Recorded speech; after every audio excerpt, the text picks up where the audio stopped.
యశస్వి జైస్వాల్ శ్రీలంకతో జరిగిన ఈ టెస్ట్ మ్యాచ్ లో తన బ్యాట్ తో పెద్దగా పర్ఫార్మెన్స్ చేయకపోయినా ఫస్ట్ ఇన్నింగ్స్ లోనేమో రన్అట్ అయిపోయాడు అన్లకి. సెకండ్ ఇన్నింగ్స్ కి వచ్చినప్పుడేమో అక్కడ డక్అట్ అయిపోయాడు. ఆ క్యాచ్ పట్టింది డిక్వేల, శ్రీలంక బ్యాట్స్మెన్ క్యాచ్ పట్టిండు. అయితే మన వాళ్ళు బ్యాటింగ్ అయిపోయిన తర్వాత యశస్వి జైస్వాల్ మంచి డైరెక్షన్ ఇచ్చిండు. మంచి బ్యాట్స్మెన్ డైరెక్టర్ అయిపోయాడు అనమాట. నెక్స్ట్ శ్రీలంక బ్యాటర్ డిక్వేల బ్యాటింగ్ వచ్చినప్పుడు అక్కడ తన చుట్టే తిరుగుతా తిరుగుతా ఆట పట్టిస్తుంటాడు. కమాన్ యార్, ఫస్ట్ ఇన్నింగ్స్ లో మస్తు షాట్లు కొట్టిన, మస్తు అనిపించింది. మళ్ళీ ఒకసారి చూడాలని ఉంది. డీప్ స్క్వేర్ లెగ్ నుంచి ఒక్క సిక్స్ కొట్టి చూపించి అనగానే నేను కొట్టాను, నన్ను ఐపీఎల్ లో తీసుకెళ్తే ఖచ్చితంగా కొడతా అని చెప్పేసి డిక్వేల్ అంటాడు. సో యశస్వి జైస్వాల్ ఇమ్మీడియట్ గా చెప్తాడు, ఖచ్చితంగా 100% నేను తీసుకెళ్తే ఐపీఎల్ లోకి. నేను సంఘకారతో మాట్లాడతాను, మన రాజస్థాన్ రాయల్స్ హెడ్ కోచ్ తో నేను మాట్లాడి ఖచ్చితంగా నేను ఐపీఎల్ తీసుకెళ్తా, కాకపోతే నీ ఒక సిక్స్ కొట్టి చూపించు అని చెప్పేసి అంటాడు.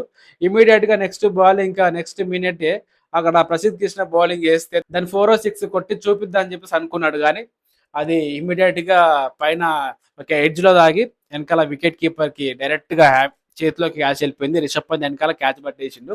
అయితే క్రెడిట్ అనేది యశస్వి జైస్వాల్ కి ఈ రోజు పెద్ద, అంటే ఈ టెస్ట్ సిరీస్ లో బ్యాట్ తో పెద్దగా పర్ఫార్మెన్స్ చేయకపోయినా కానీ ఈ డైరెక్షన్ ఇచ్చి తన డిక్వెల్లో క్యాచ్ అవుట్ అవడానికి మెయిన్ రీజన్ మా యశస్వి జైస్వాల్ కాబట్టి ఇమీడియట్ గా అందరు వచ్చి తనతో, మన ప్లేయర్స్ అందరు కూడా నవ్వుతూ మాట్లాడుతూ ఉంటారు.